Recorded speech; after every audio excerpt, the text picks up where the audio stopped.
What's up, everyone? We've got another epic episode of the Yu-Gi-Oh! Show. And look, guys, you can see us. For once, you can actually see us. It's not just a screen. It's not episode 7 for like 10 times in a row.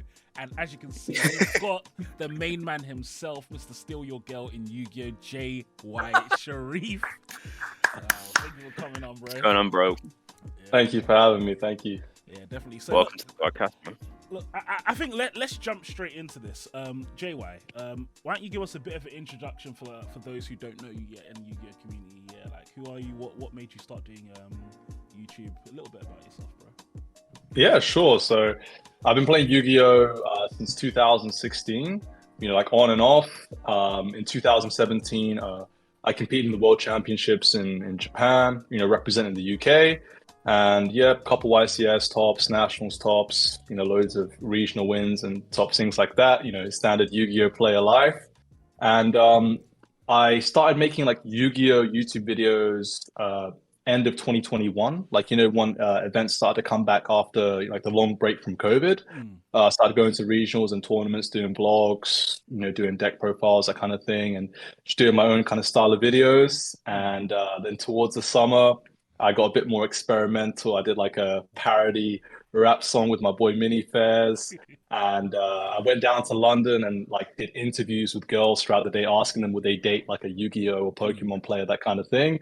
And then in August, I played Euros. And after Euros, I took a little break from the game, just focusing a bit more on life. And I might be coming back for London. I booked my ticket just in case. So we'll see how things go. But I'm like really behind on the meta, but that's a quick summary of me. Oh, lovely. So I think Nice, man. a really interesting thing is that, yeah, like you already were putting in work from like early days. Like, yeah, I mean, going to the World Championships, what was that like? I mean, how old were you when you actually went as well? I was 19. Gosh, 19 years old, already Yo. going to the championships. Yeah, it was a surreal wild. experience.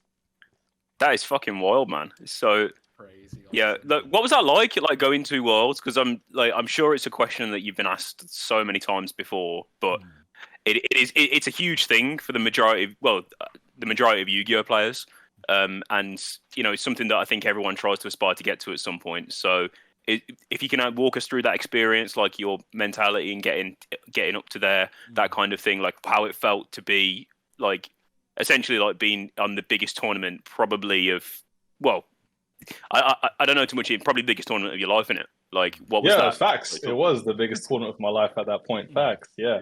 Talk us through that, man. Yeah, it was a surreal experience because I started playing Yu-Gi-Oh like at the beginning of 2016, and I literally like I won my first locals like March, February 2016, and then a year and a half later, August 2017, I'm playing in Japan. So it was like a huge, it was a huge journey in like a really short amount of time. And I was really lucky to have met certain people that supported me a lot through that and made that happen. Like, for example, Gramps, Andy Swan. I don't know if you guys know him. I very early on during like my time playing the game, I met him at locals, and he's just like he was just a vendor, you know, buying, selling on eBay, that kind of thing. And we became friends, and he like sponsored me for cards. So he would give me all the cards I needed, and I would split all my pricing with him 50-50. And on top of that, he was like my mentor. Like, he's like an OG player from back in the day. So he taught me how to play the game and like helped really like accelerate my progression within the game. And I was just hungry for it. And like I literally just played nonstop, played, you know, Dueling Network. And then once it got revamped to DB, I played DB nonstop. I went to every tournament I could go to. And I was really lucky for the fact that it was the first year that they did a point system. So before 2017, you had to make top 6 at Euros, at the European Championship, to go to Worlds, right? And then in 2017, they had a new system where they'd have 4 players, one from England or the UK, one from France, Italy, and Germany, qualify through points. So you get points for each tournament that you place in throughout the year, and then whoever has the most from each country will get a qualification. And I was lucky to be in that position where when they announced the points, it was like me and like 3-4 other UK players that were like roughly at the same place. I just went for it, grinded, and luckily it paid off. And going to Worlds itself was a completely surreal experience. Like, it was the biggest thing I'd achieved in my life at that point. When I was younger, like I tried doing sports and various things. Or if you look at my YouTube channel, I have my old scootering videos. I used to be a scooter kid when I was younger.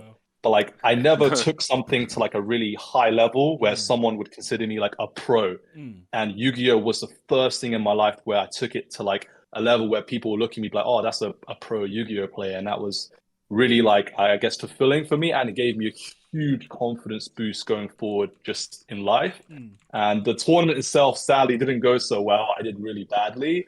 But that's just because I was like kind of way out of my depth. You know, I wasn't ready for that kind of level, and I kind of buckled under the pressure. It was like a lot of stress and pressure because I wanted to do well. I didn't want to just, you know, attending wasn't enough. I wanted to try win or, you know, place highly. And yeah, sadly, I wasn't at that level at the time, and I did really badly. But it was fine. It was a huge like growing and learning experience for me, and it completely like changed who I am as a person.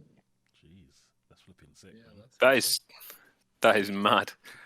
Like I think it's interesting you talk about like the pressure of Worlds, because like it sounds like you're like really beating yourself up about that, or at least you were at the time. But at the same time, you're in a position where 90% of the player base are never going to be. Like, was it a case where like you were trying to bring that mentality forward, but it was just kind of like you got to the match and it was just like it's just one of those things?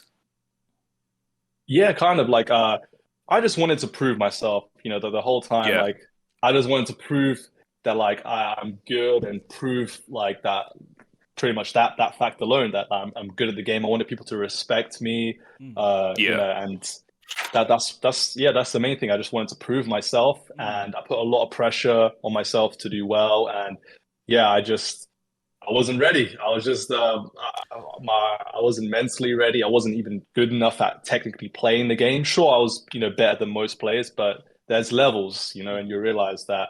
And then when I got there, like, of course, I got a bit unlucky, but I really didn't play as good as I should have.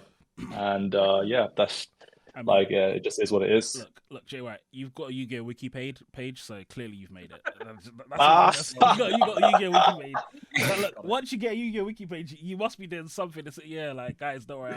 I might sneak a little picture of that into the video so you guys can see what's up.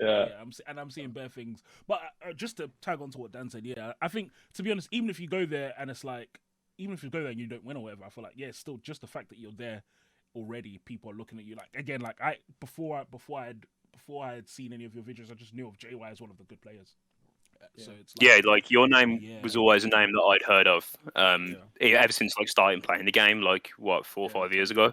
Yeah, exactly. So it's like, I feel I'm very sure to everyone else. But and having said that, you always have that standard for yourself as well, innit, that you're chasing after. So I get. Do you think like, just a quick one? Do you think that possibly like your age or your inexperience was the biggest thing like that put pressure on you when you went to Worlds for the first time?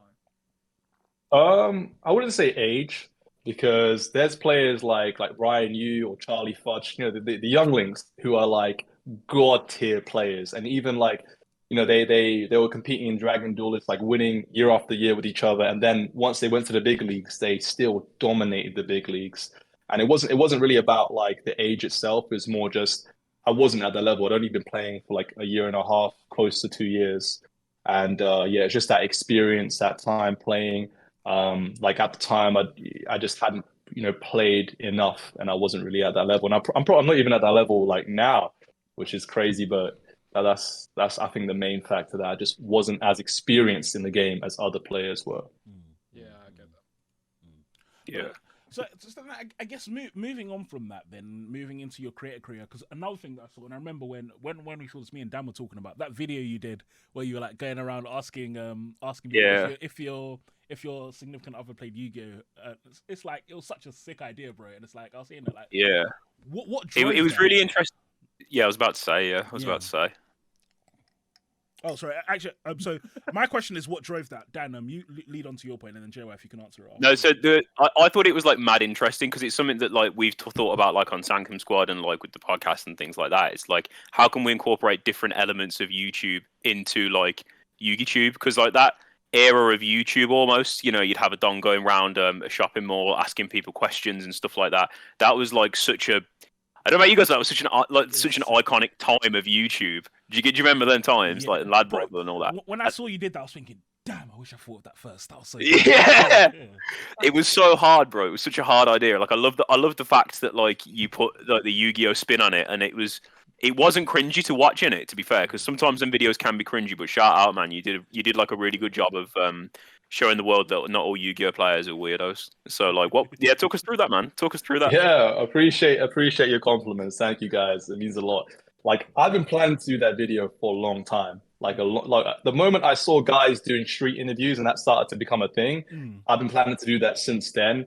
I just wasn't in a position where I was confident enough in myself to like go out there and to be talking to girls. And also I wanted to get my channel monetized as well. So if the video, there was a chance the video could go viral. Unfortunately, it didn't really perform as well as I hoped. But the community gave me like a really good response to it, which was really satisfying. But yeah, it was just to go out there and to like do something different, because I feel like generally with Yugi tubers, like they kind of fall down the same path. You know, we're doing deck profiles, we're doing, you know, vlogs, and then we're doing like combo videos and meta discussion, and that's like it. It's very just restricted to the game, and I try to like, when I'm doing YouTube, to do different things. So I'll do like interviews with pro players at different tournaments. And I had like a little mini series where I went up to players and judges and asked them why did they play Yu-Gi-Oh? You know, I was doing a few shorts just like asking them like why they play. And everyone has their own story and their own reason for friends or because they really like to compete, that kind of thing.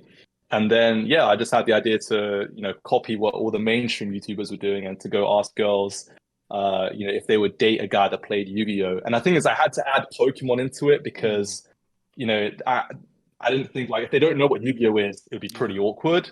So I feel like a lot of people like may not know Yu-Gi-Oh, but they know Pokemon. Or if they hear the word Pokemon, they're like, oh, okay, yeah, I know Yu-Gi-Oh because they kind of associate those two things together. And I had a few extra layers to it. So I wanted to like ask, for example, if you like if your significant other played Yu-Gi-Oh or Pokemon, but they were really bad at the game, would that be like a turn-off? I wanted to ask a question like that. But then when it in my mind, it was like, oh, I could get some funny responses. But when it came to the practical aspect and asking girls these questions, it was hard enough to get them to imagine what is Yu-Gi-Oh or Pokemon. Asking them that extra question just wouldn't work. They wouldn't understand. But if I were to ask, I'm gonna do some content with you know, girl Yu-Gi-Oh players and ask them if their boyfriend isn't good at the game. Is that a turn-off? Like I want to do some things like that. So that's a freebie. If you get to it before me, you know, you can have it. You can have it. That's a great idea, man. I wanted to ask as well because like when you see these videos, I don't know about you guys, but I always wonder like it must be like so weird recording them. So like, were there like people who were just didn't want to talk to you or anything like that, or was it like an awkward experience, or did it flow like a lot smoother than you thought it would? Oh my goodness, the day was a grind. The day was such a grind. It was a graft. So me and my friends, one of my really good friends, his name is Stirat, shout out to him. We left MK at like 7:30, 8 in the morning. It's like 30 minutes to get to London. Just hung out, got some coffee, chilled out for a bit, and then around sort of 11 in the morning, we started going up to people and doing the interviews. And at the beginning, first it was a bit awkward because I was a bit nervous, right? But then once I did like one or two, like it became a lot easier. And it was just hard because people would just reject you. Like you go up to someone, hey, can I do an interview? No, go away. No, thanks. And you still have to just be smiling. You got to be positive because when you go up to someone, you have to have like that good energy and just run with it. Because you know that if you go to someone and you're not smiling and you're not being positive and you're not being friendly and kind in the way you're asking them, hey, can I do like an interview with you for YouTube? Then they're not going to respond positively to you because you know you're stopping them in the street, you're asking them for their time, and I'm trying to monetize their time as well. You know what I mean? It's like, so yeah, you have to put a lot of energy into it. So it takes. Luckily, I'm pretty extroverted, but it takes a lot to do that. A lot of energy, and like I must have approached like minimum 50 different like people, like you know, girls throughout the day. I had one girl tell me, no, like F no, like when I was like, hey, can I ask you some questions for YouTube? Because that's how I'd start up. Like, hey, can I ask you some questions for YouTube? Some people will be a bit skeptical. Oh no, you're gonna make me look stupid, aren't you? And I'm like, I have to reassure them, no. It's just going to be like very soft questions, very normal, and then like I can sort of ease them into the process. But it was it was hard work, I have to say. Yeah. Yeah, I gotta be honest. If someone stopped me in the street and was like, "Can I interview you for a YouTube video?" I would think that they were gonna, them videos you always see on your Facebook, because they've got the weird TikTok thing now, and it's like, "Oh, Jimmy's got 4 million apples and he wants to split them 12 ways. Like, what is the square root of 9?" And it's like, them questions that you get. Sorry, they really bug me, man. But like, that's what I would have thought personally. But like, I think it's just a fucking dope idea, man. Like, shout out to you for doing that. There was another bit of your content I wanted to talk to you about as well. The how many tops you got song with Minifez, was that? Yeah. Yeah, I've listened to the song a couple of times. A couple. What was the inspiration behind that? Like, do you do music like generally? Like, are you a musical person, or was it just like you wanted to do it for a laugh, or was there like any? Because I'm sure that people think there's like maybe some conspiracy theories about it, or this is a diss track or whatever. I'm not really like, I want to know the artist side in it. Yeah. I'll tell you the full story. So this is how give us the lore. Yeah. So I can't sing. All right, I can't sing. I can't rap. I can't sing. I can't musically. I'm just zero. Can't even go like I'm like X4, X5 at locals musically. All right, that's for Yu-Gi-Oh players to kind of understand the skill level. Okay, and like, so this is how it happened. I'm literally like sitting on my like mini dining table over there, just eating dinner. I'm on Discord with some American players, and like they're talking about like theories, right? I think they're talking about Flunderees, right? And like, how many times you get hand trapped through the tournament. And it was like, one guy was like, how many times do you think you'd get ashed, throughout like 8-9 round event? And I was like, a lot. And then in my head straight away, what happened, like, I was like, I just had this idea. And it was like, the song a lot, 21 Savage, J. Cole, like, how many times you cheat, how many times you lie? It's like, how many times you get ashed, how many times you get nibbed, how many times you get drolled. That it was supposed to be just hand traps, and it was supposed to be like a player's bad beat story, where it's been 4 rounds into the regional and your friend is like, bro, I've been ashed every single round. How is it possible that they've opened Ash and Nibiru every round? It was supposed to like be a parody of the bad beat story. And then I was like, okay, let me like find someone who's into music. And the first person that came to my mind was Minifez, so Artin Daniel, because he's studying music in the University of Northampton, right? And he's released a couple of his like songs, that kind of thing. And he plays Yu-Gi-Oh! And he's like one of my like friends. And I was like, I give him I sent him a message on Facebook. I'm like, yo, bro, I have a crazy idea, like for a parody song. Are you in? And he's like, yeah, let's do it. We jump on a video call, and we're on a call for like 2-3 hours. We're going through it. And then instead of the hand traps, like, the song itself is like, how many times you cheat, how many times you lie. We're like, yo, why don't we just make it about players that cheat? Right? And it's like, okay. And then it started to go like, how many times you cheat, how many times you lie, how many tops you got as well. Because the opening line is how much money you got, right? How much money? It's like, okay, how many tops you got? All right. And then we started running with it. And then it was just supposed to be like a generic song about people that cheat as well, right? Like a parody song about players that are cheating, that are scumming, calling judge, how many judges you got, that kind of thing. How many judges you got? Yeah. That's it. How many times you stall a lot? That kind of thing. Players be stalling for time out here, like there's nothing. And then like I have a bit of a kind of rivalry with Jay Quincy, or if you want to call it that, or some negative feelings. So he was part inspiration for that, and that's how it turned into like a bit of a diss track. And literally, like that idea happened Sunday night. That call happened Sunday night. And the thing is, I wanted to strike while the iron was hot. I've never had like an idea. Well, I've always had ideas, right? But I've rarely like been able to act on them. And I was like, now I have a YouTube channel. It's monetized. It's making a couple pennies here and there.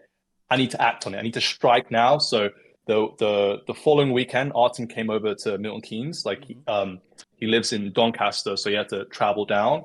And we went to a music studio, recorded the song in like one night, like 4 or 5 hours. This guy is insane. Like he mixed everything then and there. Like he's so good, and he had to coach me. I was struggling to even, get the bars barely out, wrap the lines. Yeah. And he was coaching me, like, yo, bro, you got to say it like this, do this. and he did what he could in what little time we had. But he's a top G for that, and then when he had to do his parts, he just went in. He put it all on the line. He put his heart and soul into it. It was sick. And then we recorded the song that night. And then like about a week or two later, we went to locals and did some clips for the music video. And then and then maybe like an hour or two of editing. Like in all, it was less than a day's work. And like really, like we could have made that video so much better than what it was. But I just wanted to put something together as soon as I could, and like just get the idea out there into the world. Right. Yeah, That's sick, man. Insane. Yeah. We have a little teaser. We have another one recorded, right? It's been recorded since December. I've had it recorded since like I think early December, something like that. And I just haven't had a chance to make the music video. So it's ready. It's ready. We're waiting with bated breath, man. We're waiting. Yeah, that'd be sick, man.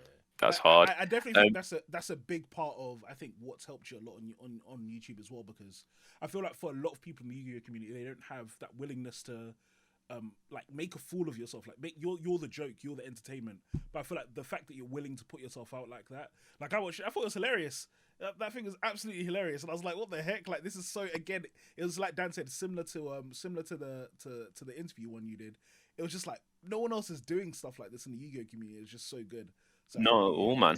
Really sets you apart. Especially since especially because like it puts you in a vulnerable spot as well. So to be that open and to just dive in head first into those kind of situations is really cool. Especially something that a lot of people would look at and be like, "What the fuck is this?" Like, do you know what I mean? Like, it's sick, man. Like, you strike me as someone who really like you know what you want to do, and then you go out and do it.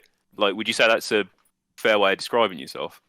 Yeah, I wasn't always this way. Like when I was younger, like I was very conscious of what people thought of me, and like I was so like, kind of uptight, and it took a long time to kind of break that down and break myself down, and just to like now I feel a lot freer. I'm more able to be myself and do goofy things, and I'm not so worried about what everyone is thinking, and that's what's allowed me to be able to do things like this.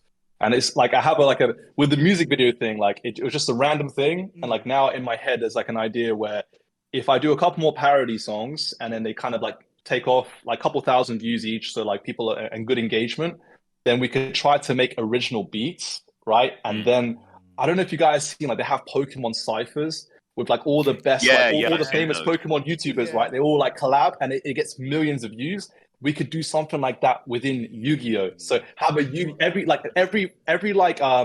format have a Yu-Gi-Oh cipher, and have like Triff, have everyone, any famous player, Team Sam, even Simo can spit some bars. Have everyone like on a cipher, and like it would be that'd like be hard, man. It could be a sick thing. Like that's the idea. If someone wants to run with it, you better bring me in on this. Yeah. But like man. That's the kind of idea of it. And I was also hoping to kind of start a mini, like, how KSI, Jake Paul, the diss tracks. Yeah. I wanted to start something small like that within Yu-Gi-Oh. But instead of boxing, though, it's just like a 4-round match or something. Yeah. But I mean, with it could be boxing, innit? It seems like I never know you, Joe Boy. Yeah. And it's funny because, funnily enough, even KSI and the Sidemen, they mentioned it afterwards how it's like they literally planned it. They literally planned that whole thing where it was like the idea is that we all do it together. Stuff. Yeah, it's like as a result of them all doing videos together, all of them interacting. Some people think it's really. At the time, I thought it was real as well. I just assumed it. Yeah, it must be real. This is just what people do now, diss tracks. And then it's like, as a result, they all got so big. Like I remember that period of time, you just see it's like KSI would drop a video, 60 million views, and then obviously Minute would drop 50 million views. It's like, what the heck? Like, how are they getting? And at the time, their channels weren't even like so massive to normally. They weren't even like popping like that, innit? Yeah, but it really worked out. Yeah, I think this is something me and Dan have talked a lot about, that in the Yu-Gi-Oh community, one of the things we need to really take advantage of is like actually having some sort of network or community. That's what I don't know if did you guys used to watch Call of Duty YouTubers back in the day?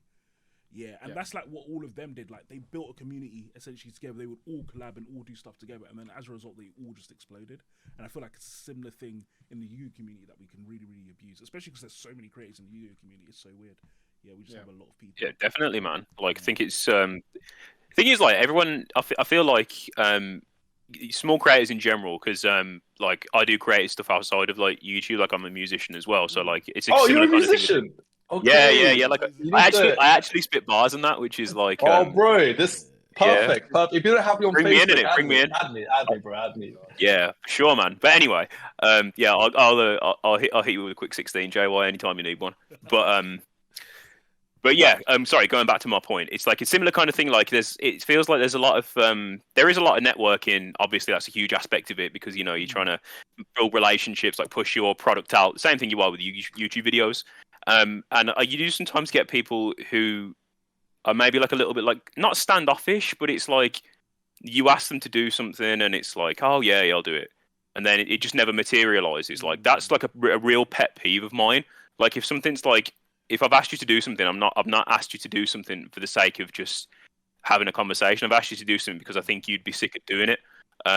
Which is like part of the reason why one of the first people that we discussed about having on the guests as a podcast, it was yourself and Neshi. Obviously we had Neshi last week. Like that was great. You both of you, to be fair, like shout outs, really up for it. Do you know what I mean? Like So, really quick forward segue, with it. guys. You guys watching don't even know the way JY came with the Vim. Like I was like, JY, you want to come podcast? He was like, sure, bro. I'll be about. Like, do you want me to drive up now? I was like, damn. Yeah. Like He we was were on ready. getting like a proper Fully ready studio. to go.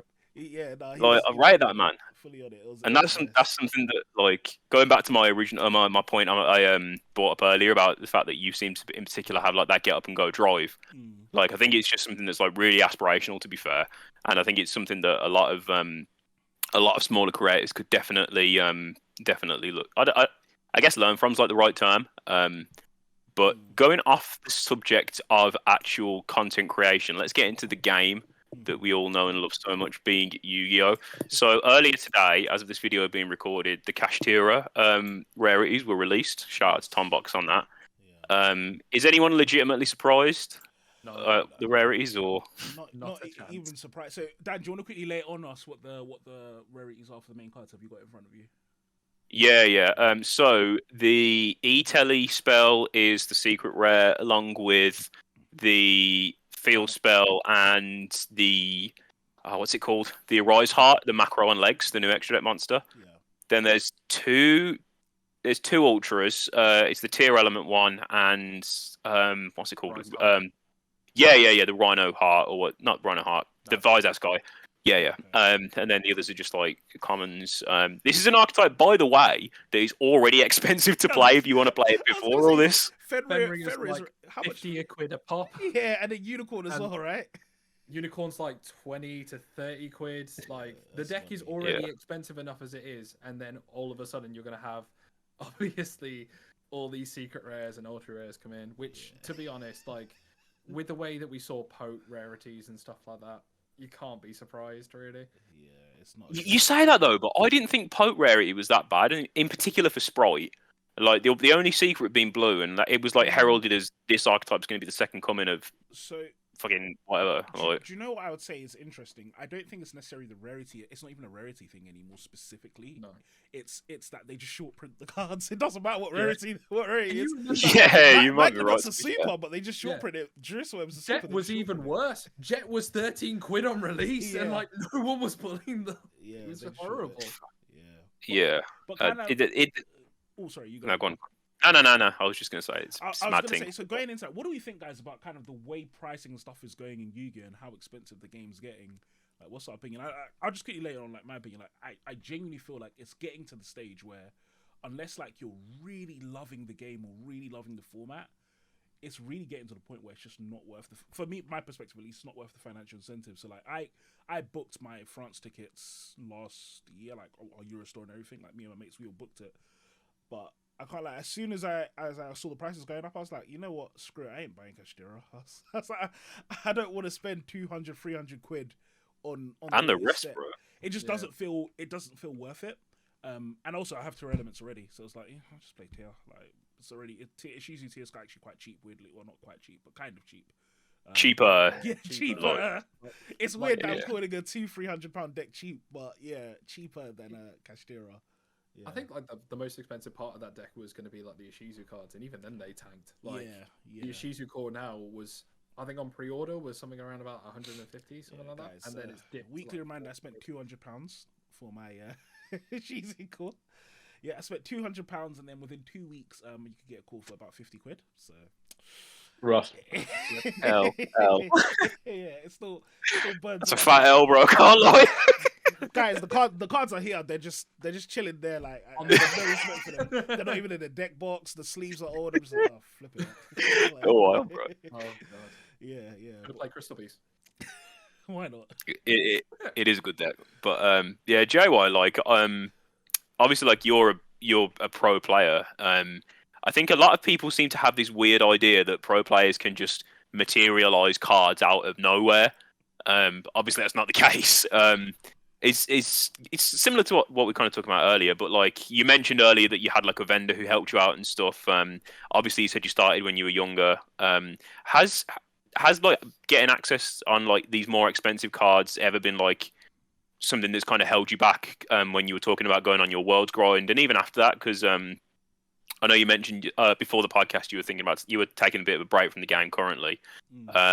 Is the monetary aspect anything to do with it? Because I know a lot of people I've spoken to have said, yeah, the game's getting a bit mad price wise recently. So I've been really fortunate in that, like my friend who's like my sponsor, he access to cards was never an issue. Like I'd have access to everything. There was a time during 2017 where like Minerva was a prize card, and yeah, I had one to play. I even played an ultra rare at one point for a couple of tournaments. So I was lucky. Yeah, I was extremely lucky that I never had to worry about access to cards. Like anytime there's a new set on release, we got play sets of everything. So there is never any issues there for me. I was very fortunate in that. But like in terms of for this year, I was considering doing the world's grind, but then when I looked at it, like it wasn't like reasonable to travel like 8 times in a month. Every weekend I got to go to 2 regionals or go to a regional in like Germany, for example, and then go to every single event. It just the financial burden of that travel, I couldn't really justify. And on top of that, the time as well, while still like trying to be a normal human being and work, that kind of thing, it just wasn't possible for me at the time. So that's why part of the reason why I took a step back from the game. So I can totally relate in that aspect. Yeah, I was about to say. I was going to say as well that it's what's interesting is Konami if you compare it to other games. So the one that's always in my head is League of Legends. The professional scene isn't as developed in Yu-Gi-Oh. You can't like a professional League of Legends player, that is their livelihood. Whereas in Yu-Gi-Oh, we're not yet at the stage where you can live just off Yu-Gi-Oh. Even if you're a vendor, I feel like it's quite difficult because winning tournaments isn't enough because Konami doesn't really give cash prizes. And then also, like you said, it's expensive to go to tournaments. And it's like, even if you win a regular regional, you're not going to get like free travel or something to the next one. You might get a Switch or something if you're lucky.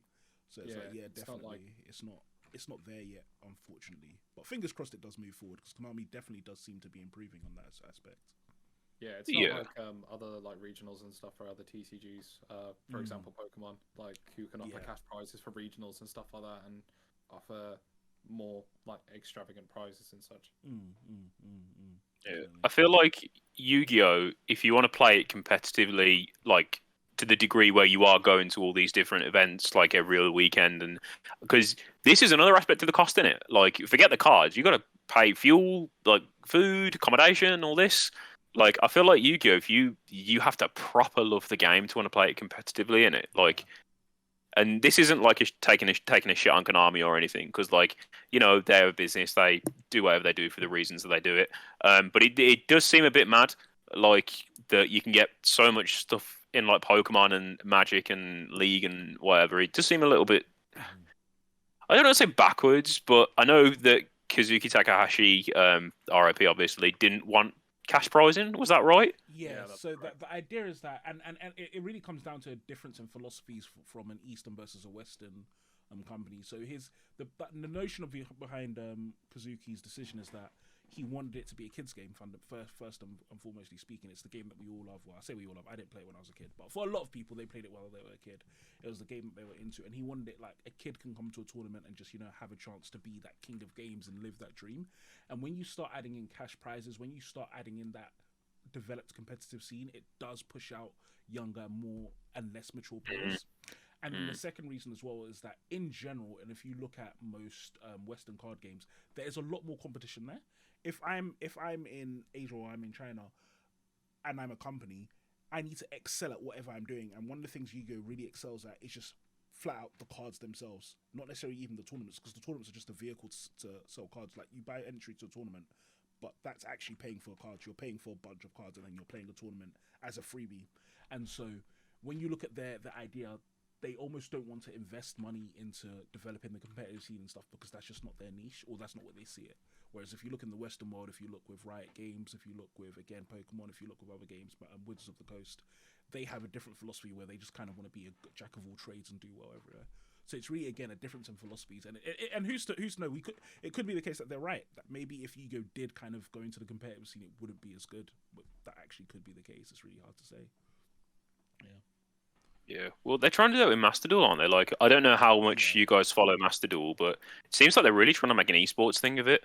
Yeah, and I think Master Duel is probably really good for that, right? Because it's like it's sure, almost, yeah. It doesn't require much investment from them. It's also easy for pretty much anyone to play Master Duel. Like, you just have to have access to some sort of mobile device.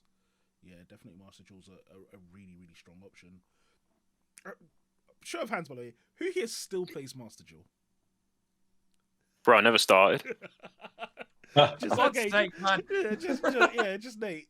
Yeah, why did we stop playing Master Duel, guys?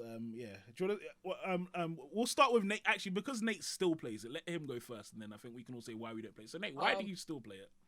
I still play it just because I laugh to play it with. Like, I normally play with a few mates of mine who are still playing the game, and from an outside Yu-Gi-Oh perspective, it was one of the best ways of getting people sort of back into the game who I've known from sort of used to play in like school and stuff, and then gave up later on in life, and then so on and so forth. So it's been really good about like getting people back into playing to a somewhat degree. I guess there are like certain rules and characteristics that obviously differentiate from the actual game, but as like an introductory level, it's really fun. And if you don't take it too seriously, I think you can have a lot of fun with the game still. The only issue that I have is obviously you're constantly having to grind for like gems, packs, like that kind of thing. Because at the end of the day, it is a gacha game. At the end of the do you spend money when you play it, or is it you don't spend money? So like, I don't spend any money. Just to kind of like ballpark figure, how much do you have to play to get a new deck? So if you want a new deck, do you get a new deck like once every month, or like how much? God, you have to. I'd say you have to dedicate at least a few hours every day just to make sure that you get the correct gems, just to continuously open packs to get it, or just craft like URs and stuff. That's right. Yeah. Wow. It just is what it is at the end of the day. Okay, so Jay, how come you don't play anymore? How come you don't play Master Duel anymore? What pushed you off it?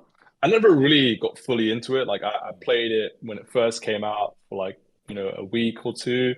And yeah, at the time was February last year, right? February 2022. Yeah. And at the time I was playing, IRL tournaments. So that kind of took priority over, playing Master Duel. So that's just the main reason. Even like if during the rest of the year I was just, busy playing in real tournaments and wanting to test with the cards and playing Dueling Book over, as controversial as it is in the eyes of Konami, playing that over Master Duel, because I get to play with all the meta cards, and then you get to play against all the best players on there and get real good testing. So that's what took priority for me. Yeah, that makes sense. What about you, Dan? I never played Master Duel, bro. Oh, you never even started? Never, bro. No, you never ever catching me with one of them gacha games, bro. Get that. Oh gosh. Nah, but do you know what it is though? Do you know what it is? Because I was speaking about this to the mate earlier. Kind of similar thing to JY. It was like when Master Duel came out, I was like trying to grind a little bit more as like a competitive player, like take the game more seriously than I had been after spending like a decent amount of 2021 out. But also, do you know what it is? Like for me, half of enjoying Yu-Gi-Oh is the social aspect, going local, seeing your friends, at the time doing remote duels, what have you, going tournaments. And yeah, it's not overly social playing on something like Dueling Book or Edo Pro or, whatever. But at least I'm getting testing in there, even, to a degree. If I'm just sitting down playing Master Duel, why am I testing against Maxi? Yeah. Yeah, it's true. It's not Like, it's not relevant to what's actually happening in the TCG. yeah, don't get me wrong. Like, I think it's a sick idea, and I rate that Konami have done it, and I think I genuinely do think it's really good. But it just, miss me with it, bro. Miss me with it. Yeah, yeah. And I think, yeah, again, I think I'm on the same lines as both of you guys. Like, for me, it was just, it's not relevant to the actual TCG. I don't like Maxi. Don't like Best of One. Like, all of that. Yeah, the Best of together. One thing is so dead. Oh my! When it first came out, look, guys, I just played Virtual World. I played Virtual World. I made True King of Calamities every single game. I didn't lose one game. It was so easy. You just make I wasn't playing the game. I was playing solitaire. Just make VFD. I mean, you know how Virtual World is. Just like you make one VFD, then negate it. I can't make another VFD, then negate it. I can't. Well, you have like 2 cards left in your hand probably, so I still win. Like, yeah, the deck is absolutely ridiculous. And I think that as well. That the ban list and all of that was not. Yeah. That does actually bring me on to a question like I wanted to ask JY. Sorry, I feel like we're going back to this world stuff a lot, but I feel like we'd be doing your credibility as a player a disservice to a degree if we didn't. How easy was it going from? Because for those who don't know, Worlds operates under a different ban list as it's a mix of TCG and OCG. I don't know. I'm not 100% sure of how it works top of the head. I think it's if a card's at 0 in either of them, it's at 0 in that ban list. Is that right? Mm-hmm. Yeah. Yeah. So, like, how hard was it to translate?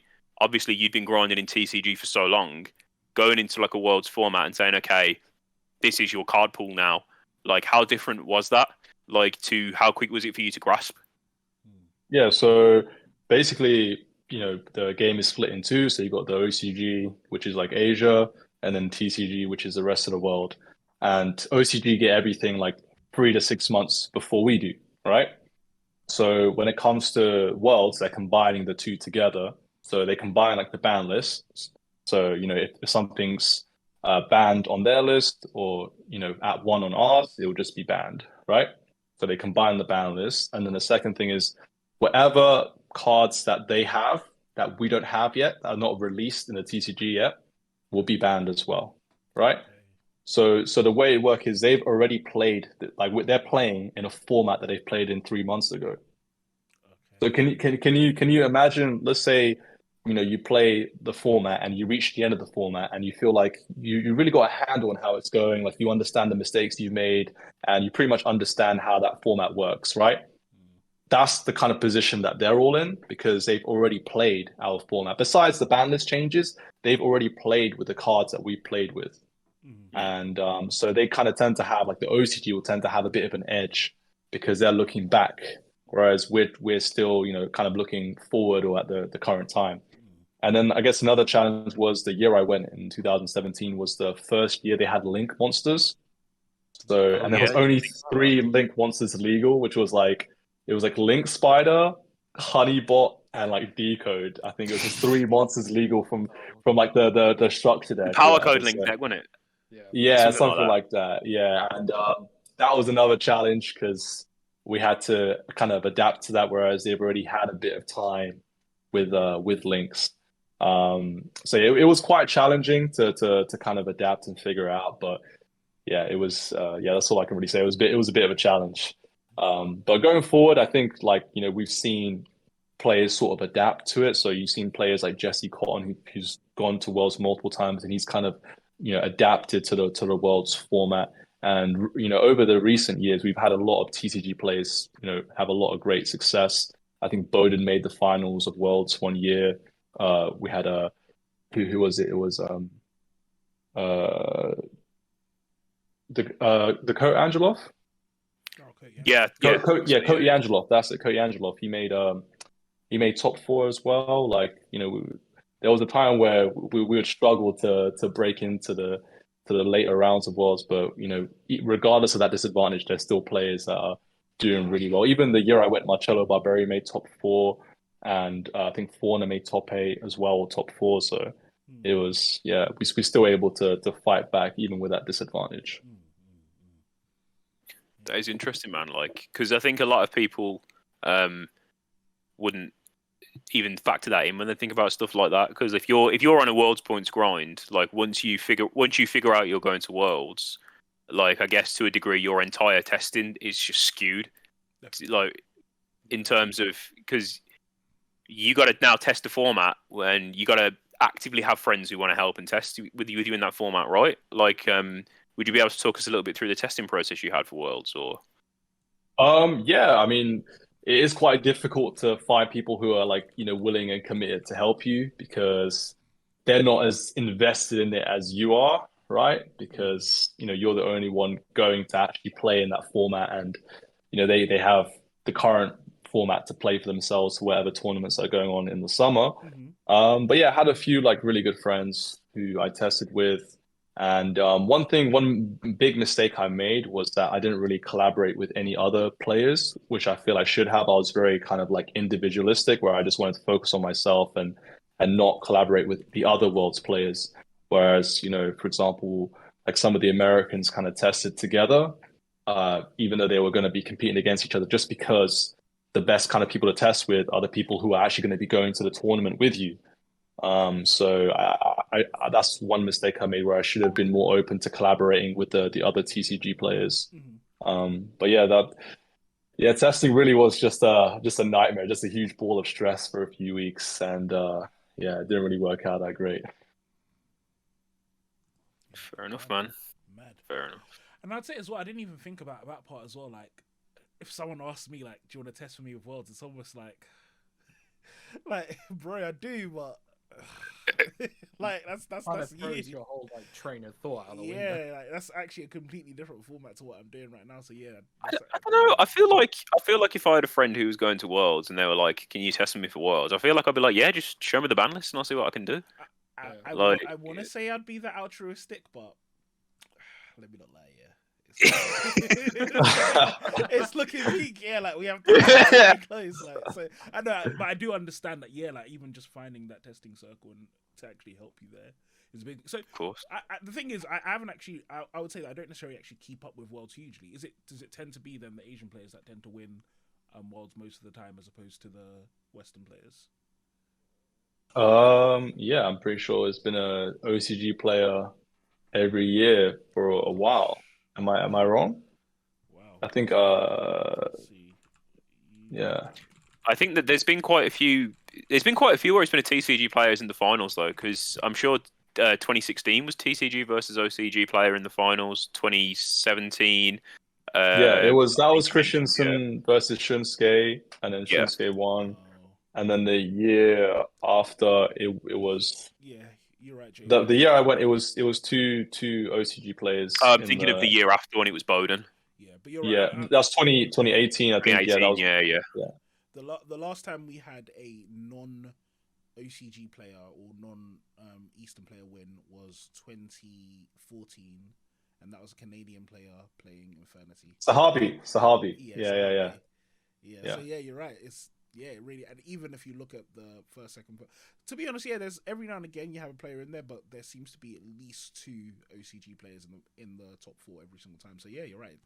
That's a huge edge that they have, and it seems to definitely be working out for them. Proof's in the pudding, isn't it? Like if they know the format already, if they played it before, then they already have the knowledge to go into Worlds with. So. Definitely.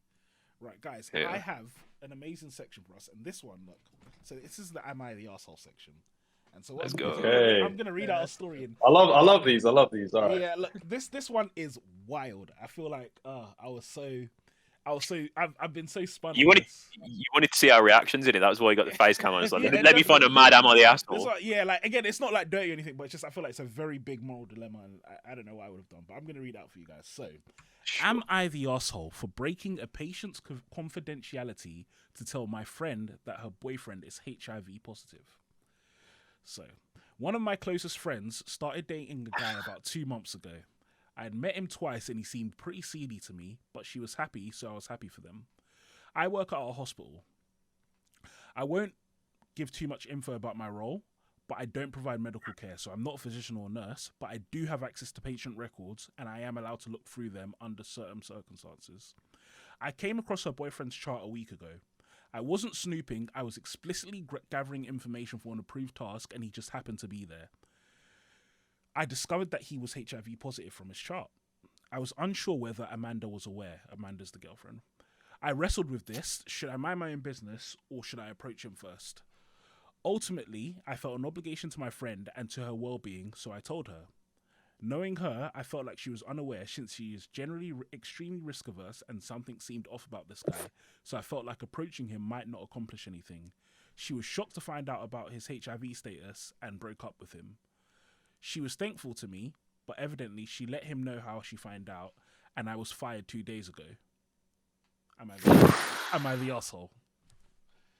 This is easy. Come on, this is light work. Really? Light work. Really? Okay. This is light work. What do you think, bro? Is she an asshole or not?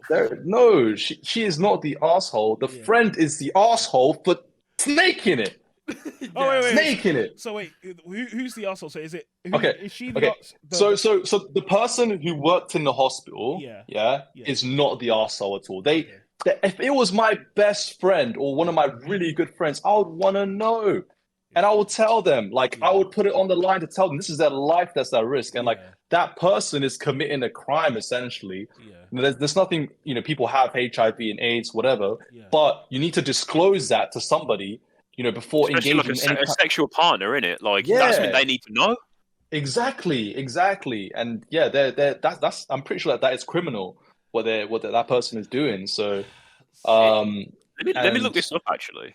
Yeah. Because you actually do raise a good point there, JY. So, is that? I'm gonna throw a little bit of HIV knowledge in it and see if this changes your opinion. Sure. If your HIV is being managed correctly, you have a lower chance of spreading HIV to someone than someone who doesn't have the condition. That is, someone who is taking the relevant HIV medication.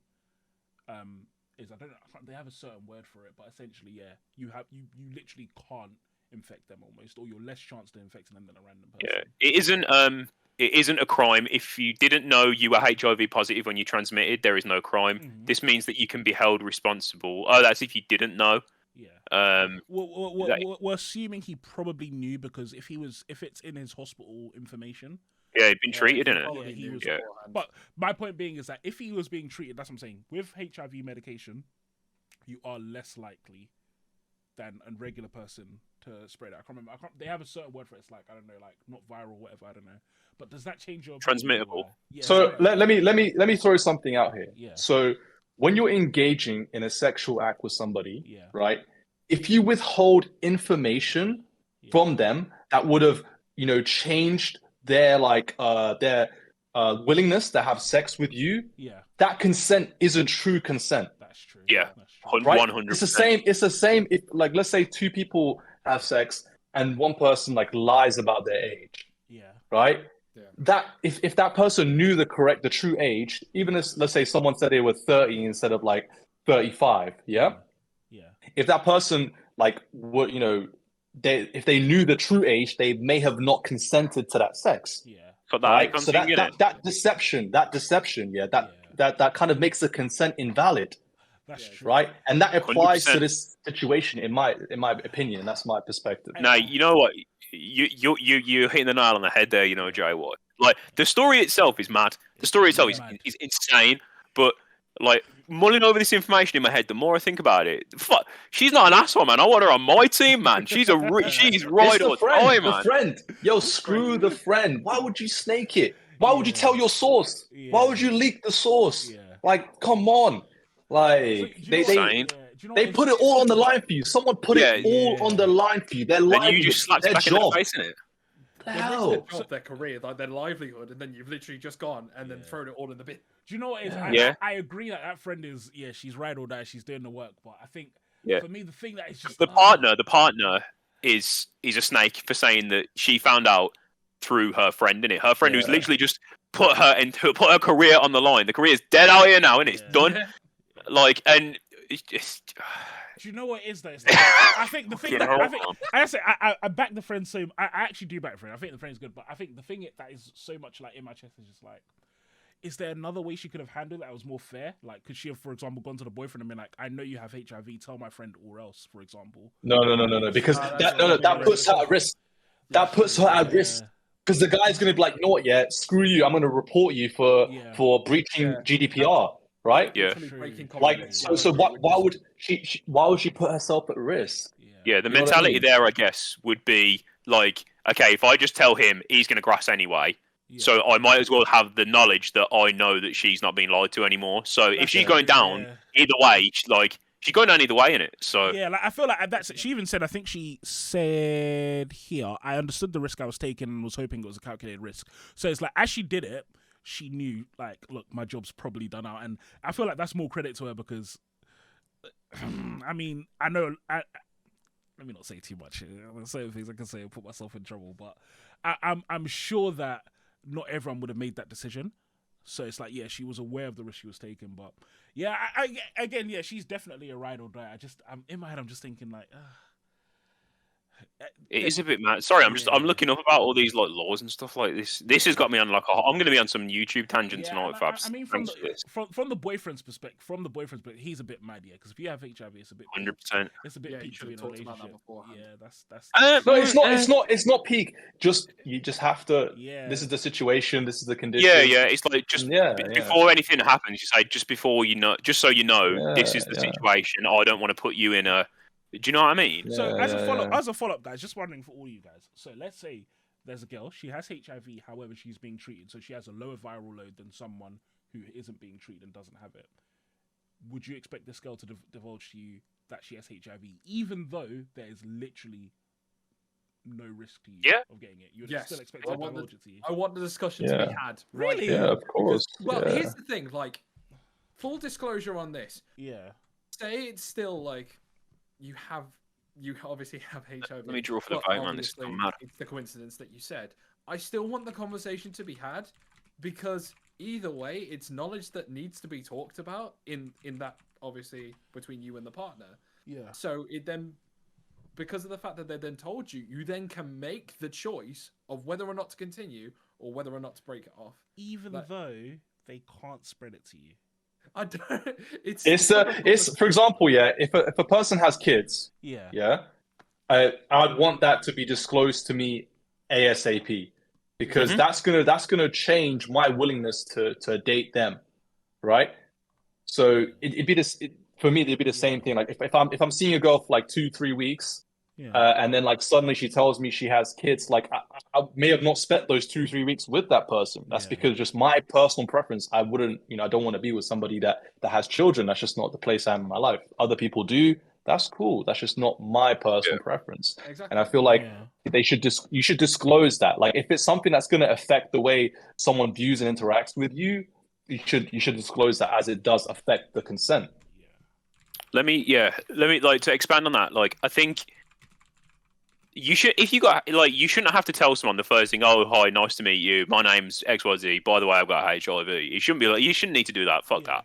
No. But I think if you're chirping someone and they're like making it, it's gone more than like a couple of conversations, and you feel like it could go somewhere. Also, more to the point, like if you actually like the person, like even if that's not in like a romantic manner, even like as a respect manner, you should say, okay, I feel like I'm getting a vibe. Like just so you know, like I don't want to like.